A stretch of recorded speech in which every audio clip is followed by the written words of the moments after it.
नमस्कार दोस्तों, कैसे हैं आप सब लोग। स्वागत है आप सबका आपके अपने परिवार solve it with Hari sir में।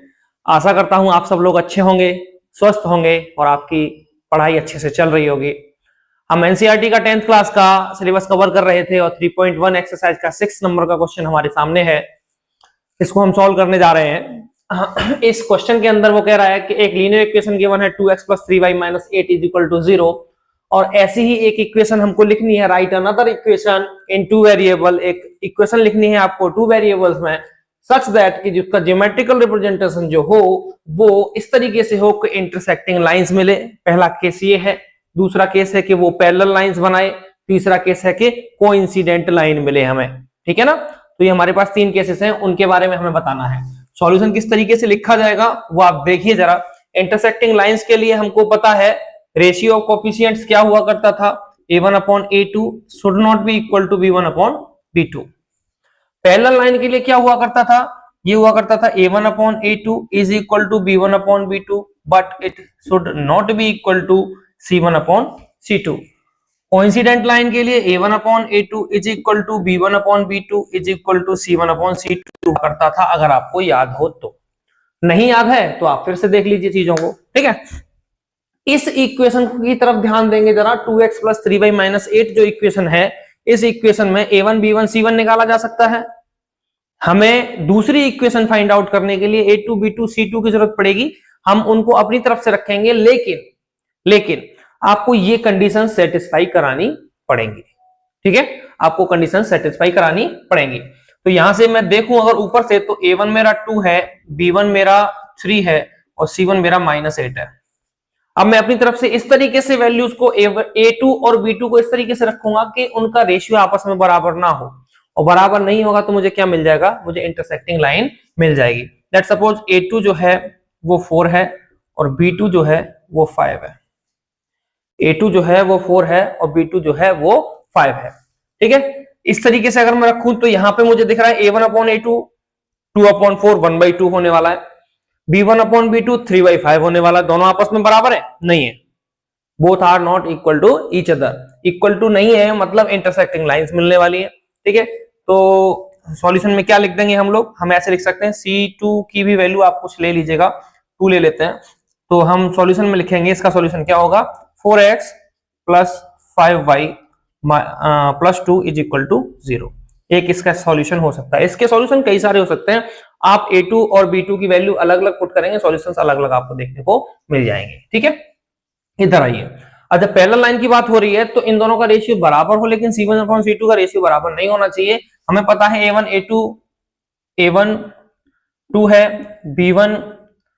b1 जो है मेरे पास वो 3 है और c1 जो है वो -8 है। अब a2 b2 को इस तरीके से रखिए कि इनका रेशियो सेम आए। तो मैं a2 को 4 रख रहा हूं और b2 को देखिए 2 टाइम्स आ रहा है तो 2 टाइम्स ही इसको रख लेते हैं, 6 ले लेते हैं, b2 बराबर 6 ले लेते हैं। और c2 जो है वो इस तरीके से लेना है कि इनका रेशियो बराबर ना हो, तो इसको कुछ और ले लेंगे हम। इसको हम लेट सपोज 4 ले लेते हैं माइनस का। ठीक है, तो यहां से देखेंगे तो 1/2 और यहां से देखेंगे तो 2, मतलब इन दोनों का रेशियो तो बराबर है, लेकिन c1/c2 इनके बराबर नहीं है। सॉल्यूशन किस तरीके से लिखेंगे, इक्वेशन विल बी क्या हो जाएगी, 4x + 6y - 4 = 0। ये वो इक्वेशन है जो इस वाली इक्वेशन के साथ पैरेलल का रिलेशन शो कर रही होगी। ठीक है, लास्ट में आइए, यहां पे भी a1 2, b1 3 और c1 जो है वो -8 है। तो इस तरीके से रखेंगे कि सारी चीजें, सबका रेशियो बराबर आ जाए, है ना। a1/a2 बराबर हो b1/b2 के और वो भी बराबर हो c1/c2 के। तो अगेन मैं अगर इसको 6 लिख रहा हूं 3 टाइम्स, b2 को भी 3 टाइम्स लिख दीजिए 9, c2 को भी 3 टाइम्स लिख दीजिए, कितना लिख देंगे, -24।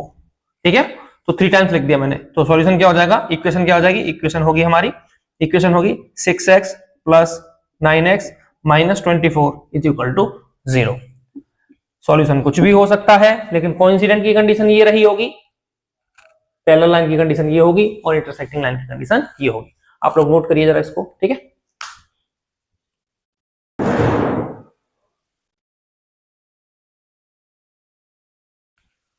हाँ जी। 6 नंबर का क्वेश्चन हम लोगों ने सॉल्व कर लिया है। हम 7th की तरफ बढ़ रहे हैं। दो इक्वेशन है हमारे पास, इनको ग्राफिकली सॉल्व करना है। दोनों का हमें इस तरीके से सॉल्व करना है इसको कि determine the coordinate of the vertices of the triangle formed by the lines and the x axis. मतलब इन दोनों लाइंस को आपको ग्राफ पे प्लॉट करना है और एक्स एक्सिस एक एक्सिस और लेकर के, मतलब एक लाइन एक्स एक्सिस को मान करके एक ट्राइंगल फॉर्म कराना है। जो ट्राइंगल फॉर्म हो रहा होगा उसके वर्टिसेस आपको बताने हैं। क्या बताना है? वर्टिसेस बताने हैं। चलिए मेरे साथ आइए जरा। x minus Y plus 1 is equal to 0। Solution में आएंगे, इसकी टेबल फॉर्म करिए, इसकी टेबल फॉर्म करेंगे x एंड y। पहले इसकी टेबल फॉर्म करके इसको ग्राफिकली रिप्रेजेंट करेंगे, दूसरे की टेबल फॉर्म करेंगे उसको भी ग्राफिकली रिप्रेजेंट करेंगे। दोनों लाइंस कहीं कट कर रही होंगी अगर यूनिक सॉल्यूशन है तो, और एक्स एक्सिस साथ में लेकर के एक ट्राइंगल फॉर्म करते हुए दिखाना है और उनके वर्टिसेस को आपको बताना है। देखिए जरा, एक्स को अगर 0 रखा जाए, एक्स को अगर 0 रखा जाए यहां से, तो एक्स को 0 रखूंगा तो वाई इधर चला जाएगा, वाई 1 बन जाएगा कि नहीं बन जाएगा? एक सॉल्यूशन यहां से बनता है। दूसरा, एक्स को अगर मैं 1 रखूं, एक्स को अगर 1 रखें तो 1 रखेंगे तो 1 and 1 2, इधर जाएगा माइनस का 2, तो वाई कितना आ जाना है? 2 आ जाएगा। वाई कितना आ जाएगा? 2। आगे अगर मैं x को 2 रखना चाहूं, x को 2 रखना चाहें तो 2 रखेंगे, 2 and 1 3, इधर जाएगा -3 और माइनस से माइनस हट जाएगा तो 3। इसकी एक टेबल हमने तैयार कर ली पहली वाली इक्वेशन की। सेकंड इक्वेशन क्या थी? ये फर्स्ट इक्वेशन है। सेकंड इक्वेशन थी हमारे पास 3x plus 2y minus 12 is equal to 0। ये सेकंड इक्वेशन है मेरे पास। इसकी टेबल हमने फॉर्म करनी है। चलिए टेबल फॉर्म करते हैं। टेबल फॉर्म करिए इसकी, x and y। First of all x की वैल्यू अगेन मैं 0 रखूं तो ये पूरा 0 हो जाएगा, 12 इधर जाएगा, 2 से डिवाइड लगेगा तो 0 रखने पे 12 डिवाइड बाई 2 दैट इज 6 आ जाएगा। कितना आएगा? 6 आएगा।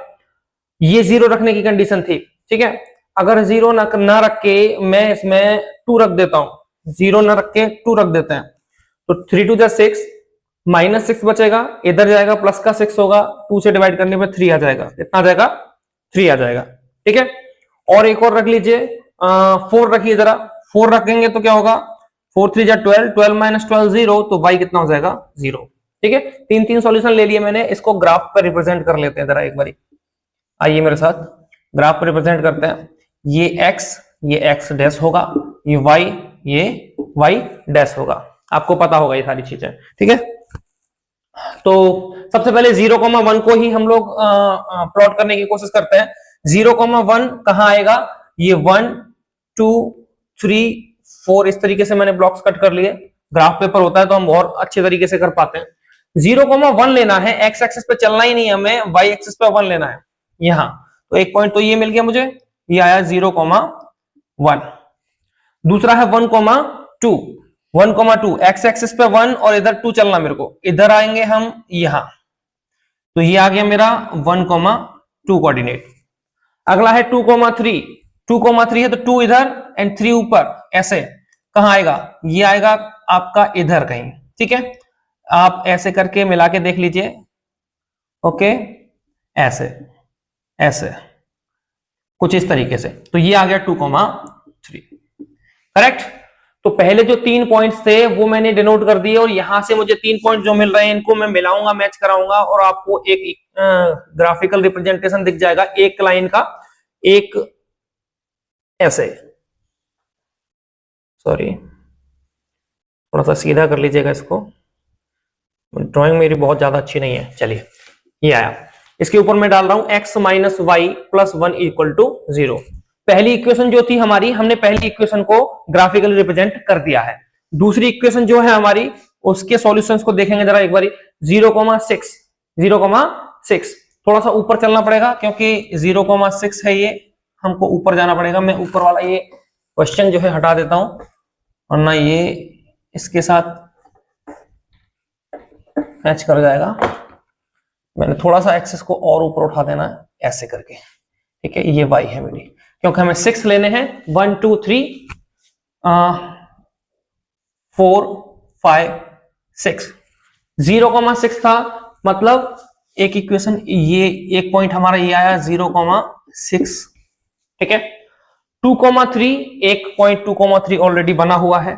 4,0 यहां आएगा, ये आया 4,0। तो तीनों मिल गए मुझे पॉइंट सेकंड वाली इक्वेशन के। क्या करना है भाई? करना कुछ नहीं है, इनको आपस में हमें क्या कर देना है, मिला देना है। इनको आपस में क्या कर देना है, मिला देना है। चलिए आइए मेरे साथ जरा इस तरीके से। एक मिनट, ये थोड़ा सा अगेन जैसे मैंने बताया कि मेरी ड्राइंग बहुत अच्छी नहीं है, हम यहां से फिर से इसको मैच कराएंगे इस तरीके से, ठीक, इस तरीके से।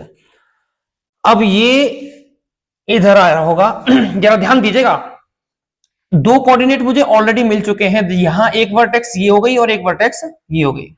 एक वर्टेक्स और है एक्स एक्सिस को साथ में लेने पे, तो यहां से जैसे कि मैं देख पा रहा हूं ये 1 ही होगा माइनस में, और y पे मुझे चलना नहीं है, तो -1,0 इसके वर्टेक्स रहे होंगे। तो अगर मैं ट्राइंगल मान लू ए बी सी, तो हम कह सकते हैं थ्री कोऑर्डिनेट्स